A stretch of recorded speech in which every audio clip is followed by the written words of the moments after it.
En Secuprep, tu educación es lo más importante. Bienvenidas y bienvenidos a una sesión más de Aprende en Casa. Un espacio creado especialmente para ustedes, con el objetivo de que puedan seguir aprendiendo durante la contingencia que estamos viviendo. Les recordamos e invitamos a que durante este tiempo fomenten relaciones sanas con su familia. Por ejemplo, pueden participar en los trabajos del hogar para que este sea equilibrado y justo para todas y todos. Pueden motivar relaciones empáticas, es decir, reconocer que otra u otro integrante de su familia quizás se siente como ustedes ante esta situación. O bien practicar su paciencia y tolerancia con actividades que puedan realizar en su hogar. Pronto llegará el tiempo en que puedan regresar a sus actividades fuera de casa. Luego de estos consejos, alumnas y alumnos de lengua materna español de segundo grado de secundaria, las y los invitamos a prepararse con un cuaderno o una hoja de papel y un lápiz o una pluma para que realicen sus anotaciones, preguntas y actividades. Recuerden que estas deberán integrarlas a su carpeta de experiencias para que al regresar a su aula puedan presentarlas a su maestra o maestro y retomar los temas estudiados. Dicho lo anterior, entremos en materia. El tema de esta sesión es los documentos legales o administrativos. El propósito, reconocer los diferentes tipos de documentos legales o administrativos, así como su importancia y uso. Como ustedes saben, en la vida cotidiana las personas realizamos trámites o servicios en diversas instituciones, ya sean públicas o privadas. En esas situaciones nos es imprescindible saber cómo abordar los textos que se usan para tales trámites o servicios. Este tema es de suma importancia para todas y todos. ¿Alguna vez han visto o leído uno de estos documentos? ¿Saben para qué sirven? Un documento legal o administrativo es un comprobante que certifica, valida o demuestra algo. Por ejemplo, su acta de nacimiento demuestra y certifica dónde nacieron y en qué año, cuál es su nombre completo y cuáles son los nombres de su mamá, papá o tutores. Y un recibo de luz con el nombre de una persona valida que ésta vive en la dirección que marca tal documento. En general, los textos se pueden clasificar de diversas formas, pero una muy importante es su forma de lectura. Les invitamos a conocer esta forma de clasificación a través del siguiente video titulado ¿Cómo se leen los textos continuos, discontinuos y mixtos 2? Documentos legales y administrativos. Tomen notas, ya que les serán útiles para contestar las preguntas que les plantearemos hacia el final de la sesión. Hola, me acaban de aceptar en mi primer empleo. Pero estoy nervioso porque en unos días firmaré el contrato y la verdad no sé cómo identificar la información importante de manera más rápida. Voy a investigar sobre este tipo de documento. ¿Me acompañan? Estoy muy contenta porque mi mamá me regaló esta consola de videojuegos. ¡Wow! ¡Qué bien! Aquí está el instructivo, la garantía y la factura. ¿Para qué servirá la información de todos estos documentos? No sé, y entre tanta información no sabría cómo identificar los datos importantes. Vamos a investigar en internet sobre cómo se leen este tipo de documentos, porque algún día los utilizaremos. Sí. De acuerdo con la manera en que se presenta un texto en cualquier tipo de escrito o documento, estos se clasifican en continuos, discontinuos y mixtos. Las noticias y los artículos en periódicos, así como los ensayos, los cuentos y las novelas, son textos continuos. Para comprender el mensaje de estos textos, se tienen que leer desde el inicio hacia el final.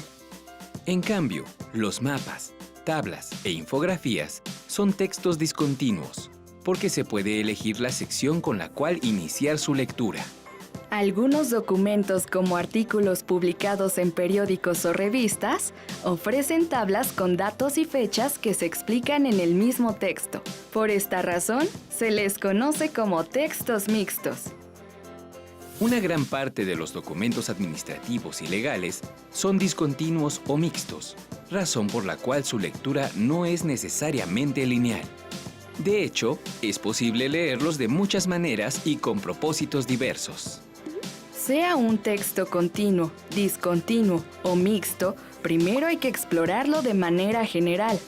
Esto nos va a permitir reconocer su extensión y darnos una idea de su estructura, es decir, de las partes que lo componen. El título es fundamental para saber de qué documento se trata. Una factura, una garantía, un contrato, etc.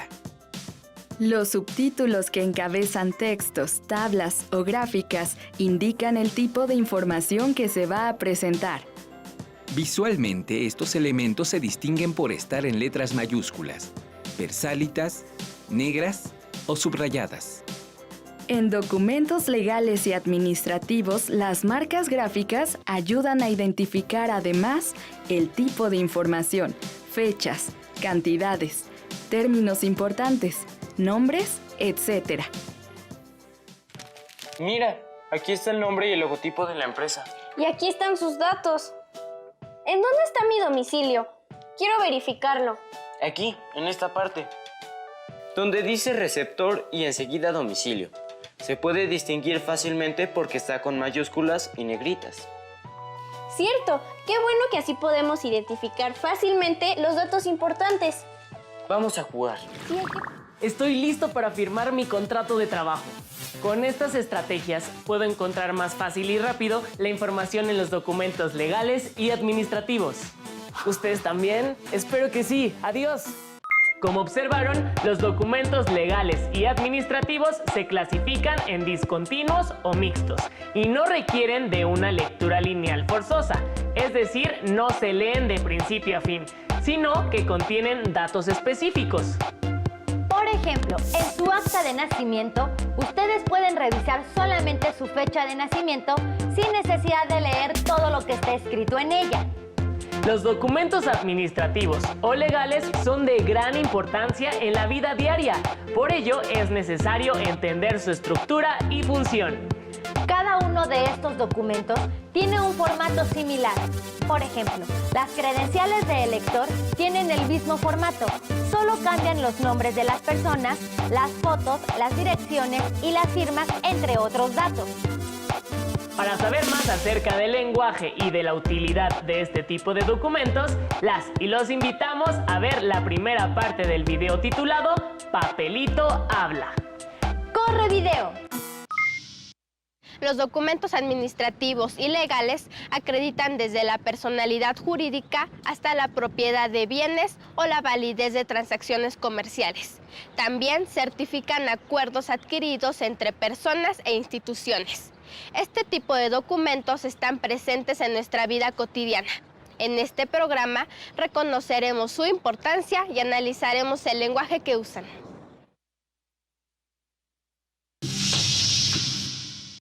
Muy bien, chicos, en esta clase vamos a ver los documentos legales y administrativos. Por favor, abran sus libros en la página 119, sesión número 2, ¿sí? ¿Trajeron los documentos que les pedí? Sí. Bueno, muy bien. Vamos a trabajar analizando y revisando cuáles son los datos que tienen los siguientes documentos. Por ejemplo, factura, el contrato de compraventa, carta poder, el pagaré, ¿sí? Y los cheques. Esos son entre otros documentos que vamos a revisar, que son la póliza, ¿sí? El pago de honorarios. Bueno, pues vamos a analizar y vamos a formar equipos de 6 o 5 personas para que revisemos los datos y los elementos que deben contener estos documentos. En la vida cotidiana utilizamos diariamente, por ejemplo, las personas que rentan les deben de entregar un recibo de pago para comprobar que pagaron ese mes. Ajá. por ejemplo, las personas que compran algún aparato en alguna tienda, les entregan una póliza de garantía. Cuando se les descompone por motivos ajenos, por ejemplo, puede ser, no sé, que venga defectuoso el aparato, ¿sí? En esos casos aplica la póliza y viene ahí especificado en ese documento cuándo pueden ustedes utilizar ese documento, ¿sí? O cuándo pueden aplicar ese documento.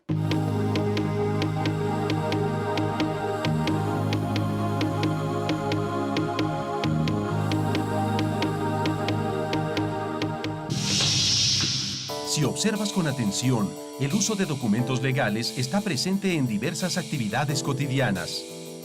Para que una persona retire dinero de una cuenta bancaria, se puede expedir un cheque. Al adquirir un producto o servicio, recibimos una factura en la que se hace constar la venta.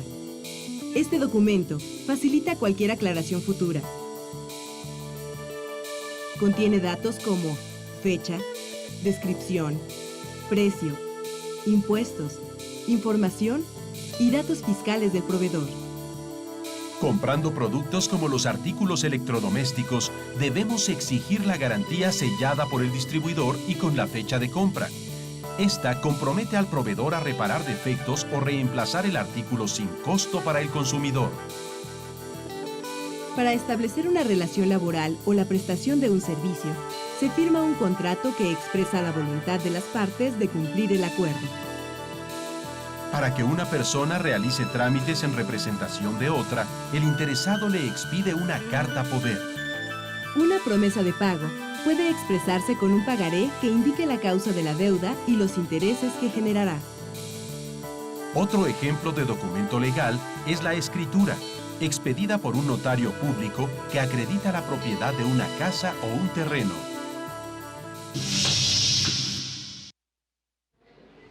Además de los documentos legales, existen también transacciones y compromisos contraídos de manera oral. Y es que en algunas comunidades de nuestro país, la cesión de terrenos o casas solo se hace de palabra. Sin embargo, el no contar con un comprobante de propiedad puede causar problemas o disputas en el futuro. ¿Pudieron identificar algún documento? Seguramente se dieron cuenta de que estos se redactan con un lenguaje específico, especializado o técnico. Es decir, en ellos no se usa cualquier palabra o término. Por cierto, la boleta de calificaciones que les dan en la escuela son un documento legal, pues tiene su foto, su nombre y el grado que cursaron y sus calificaciones finales, entre otros datos. Es decir, comprueba que son estudiantes. Estos documentos ayudan a aclarar información, establecer reglas, exigir derechos como consumidoras o consumidores, o bien como trabajadoras o trabajadores. O realizar trámites en representación de otra persona con una carta poder. Muchos de estos documentos demuestran, por ejemplo, que se pagó la renta. O las pólizas de garantía, que sirven para que les cambien un producto defectuoso, se los arreglen o les devuelvan su dinero. Solo que estas pólizas deben llevar el sello del lugar donde compraron dicho producto para que sean válidas. Ahora veamos la segunda parte del video Papelito Habla, a través de la cual conocerán otros tipos de documentos, como los cheques y los contratos. Pongan atención. Vamos a copiar el cuadro que está en la página 119 y vamos a analizar los elementos que contiene su documento. Por ejemplo, nombre del documento, para qué se utiliza, información que se requiere y los términos especializados. ¿Cuáles son los términos especializados? Por ejemplo, concepto, otorgante, algunos conceptos que ustedes no entiendan es lo que vamos a colocar en esa columna de la tabla.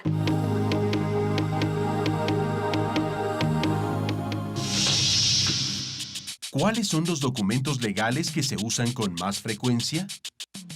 El notario es una persona que tiene fe pública, que se la da la autoridad, se la da el Estado, y es un experto en derecho. Por eso se otorgan ante él ciertos actos muy importantes para la sociedad, tanto desde el punto de vista patrimonial como seguridad personal. Por eso se hacen ante el notario las compraventas de bienes inmuebles, que es el patrimonio principal de las personas. Se hace ante el notario el otorgamiento de poderes, que es la facultad que tiene una persona para representar a otra. Se hace ante el notario el testamento, que es precisamente la disposición que hace una persona para que sus bienes, derechos y obligaciones, una vez que muera, pasen a las personas que ella desee y se cumplan las obligaciones como ella desee. Esos son quizá los principales actos que se hacen ante el notario. ¿Qué partes contienen y qué términos utilizan? Bueno, las partes que se contienen en todos los contratos y en todas las participaciones y declaraciones de las personas, obviamente tienen su denominación técnica. En la compraventa hay un comprador y hay un vendedor. El comprador es el que adquiere el bien, el que adquiere el inmueble, el que adquiere el bien y el que paga el precio. El vendedor es el que transmite el bien a la persona que se lo está adquiriendo. En los poderes hay dos partes. Uno, el que otorga el poder, que es el poder dante, y otro, el que recibe el poder, que es el apoderado, y este es el que se encarga de representar el poder dante.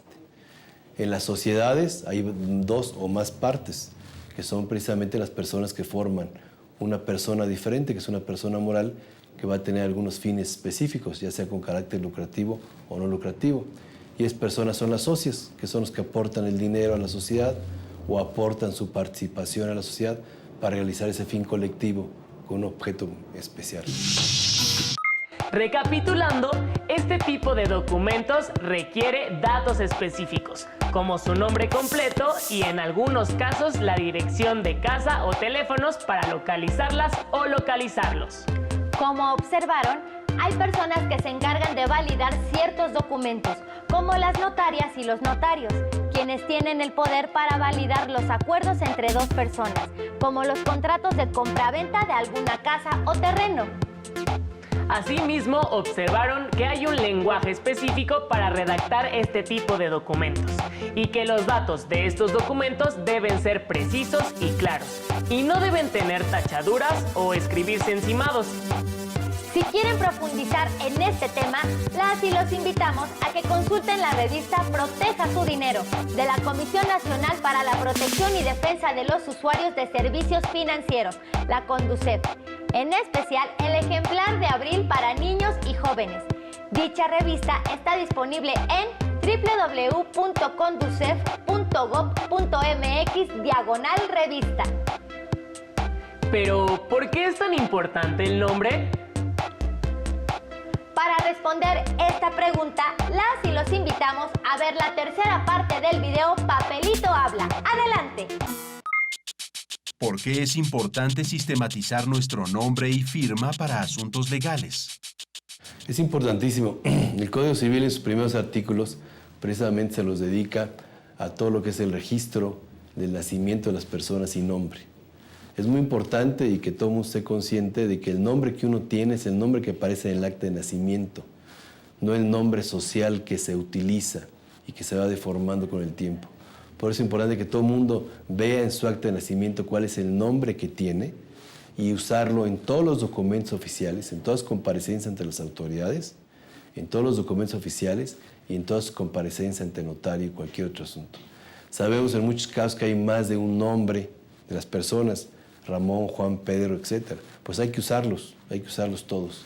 También hay nombres que tienen entre los apellidos una D o una I. Si está en el acta de nacimiento, habrá que ponerlo en todos estos actos. Es muy importante que seamos cuidadosos. Esto causa muchos problemas. En la legislación mexicana no existe el apellido de casada en ningún caso. Por lo tanto, las mujeres en ningún documento oficial deben de usar el apellido de casada. O sea, el de González, el de Hernández, eso no lo deben de usar las señoras. Tampoco existe la situación, el nombre de viuda, quitarse esa costumbre muy mexicana de ponerse en las señoras, tal de viuda de tal. Eso no se debe de usar tampoco.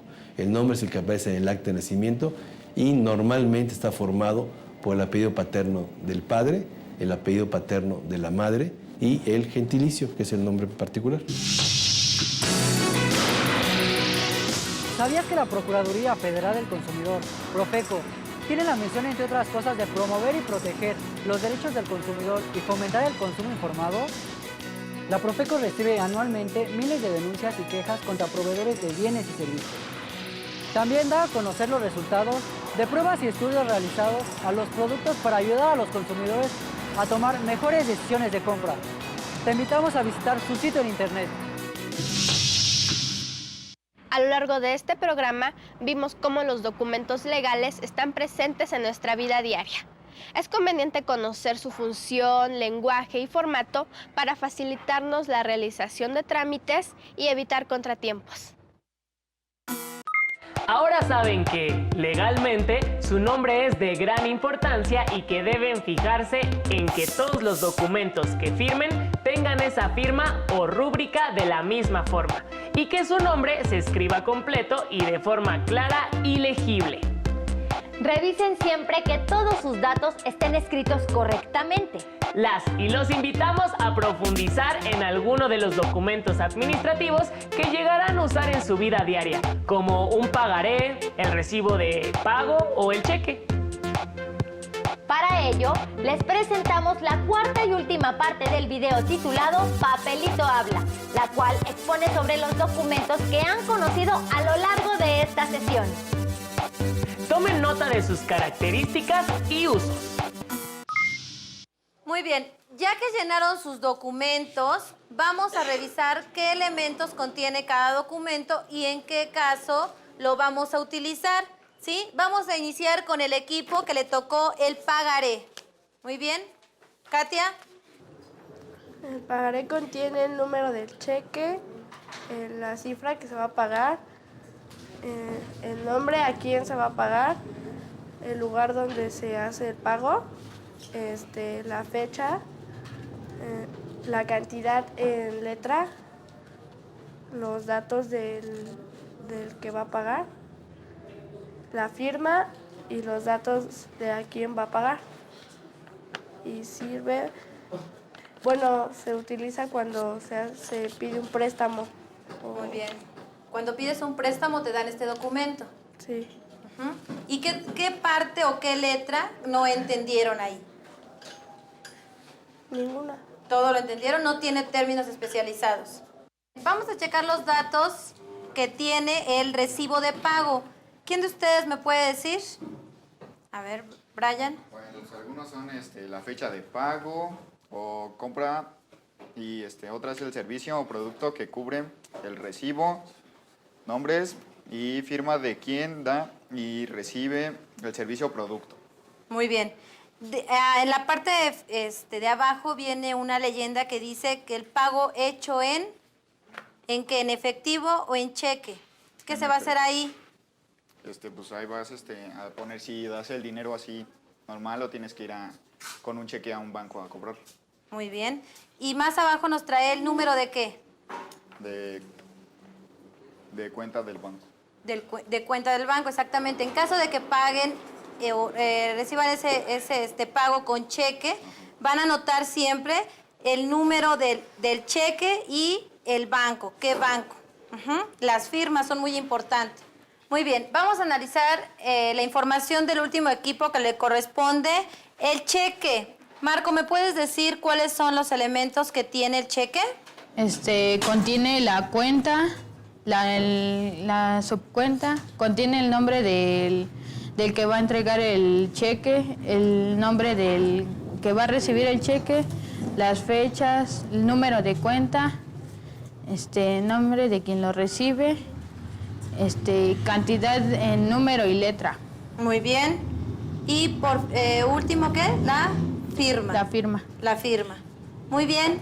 Bueno, pues ya analizamos cuáles son los elementos que debe de tener cada uno de los documentos legales y administrativos que ustedes pueden utilizar en la vida cotidiana, ¿sí? En casa, en la oficina, no sé, al comprar un aparato, un documento, ¿sí? Entonces, ya analizamos estos documentos, espero que sirva de gran ayuda para que cuando vayan a comprar un aparato, pues la póliza de garantía, ustedes puedan hacerla válida.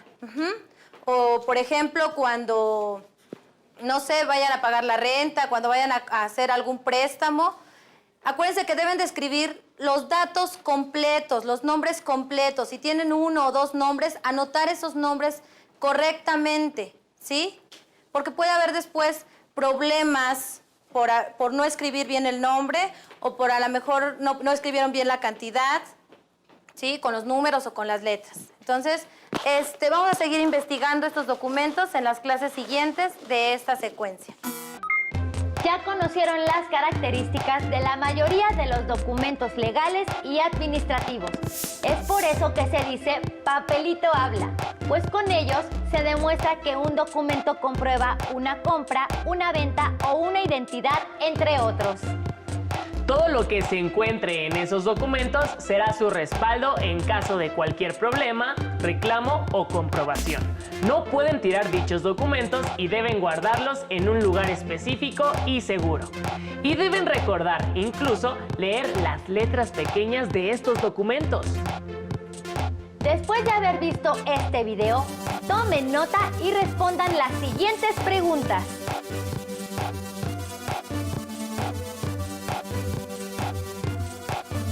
1. ¿Qué tipos de textos se pueden clasificar como continuos, discontinuos o mixtos?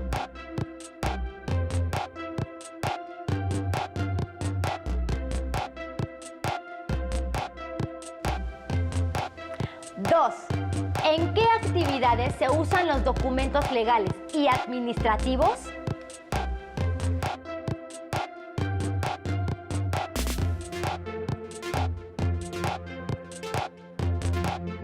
3.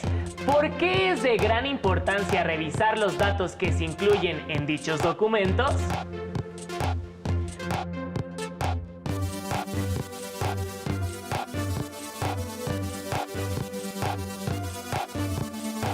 4. ¿Por qué representa una ventaja usar un documento por escrito a comparación de uno oral?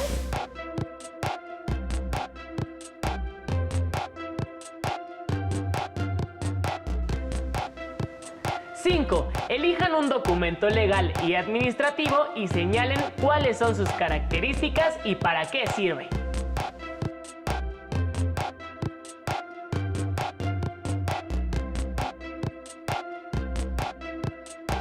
Se pueden apoyar en su familia para que les muestren algunos de estos documentos y así puedan corroborar cómo son. Recuerden integrar estas preguntas y sus respuestas a su carpeta de experiencias. Así podrán compartirlas con su docente, compañeras y compañeros cuando regresen a la escuela. Próximamente seguirán abordando el tema de los documentos legales y administrativos y ahondarán específicamente en los contratos. Hemos llegado al final de esta sesión. Esperamos que hayan aprendido mucho sobre este tema que todas y todos tenemos en común. Pero antes de despedirnos, les recordamos la importancia de generar un sano ambiente para su aprendizaje basado en sus relaciones al interior de su hogar. ¡Claro! La convivencia armónica es fundamental para que tengan una mente preparada. Por ello, sean pacientes y empáticas o empáticos con su familia. Siempre, pero sobre todo durante este tiempo de contingencia. Además, sean colaborativas y colaborativos en el trabajo en su hogar. Esta es una excelente oportunidad de replantear las dinámicas familiares para que en un futuro tengamos una mejor sociedad. Ahora sí, nos despedimos. Gracias por habernos sintonizado.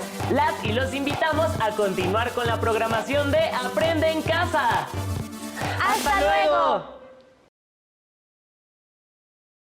No olvides darle like al video y suscribirte. ¡Hasta pronto!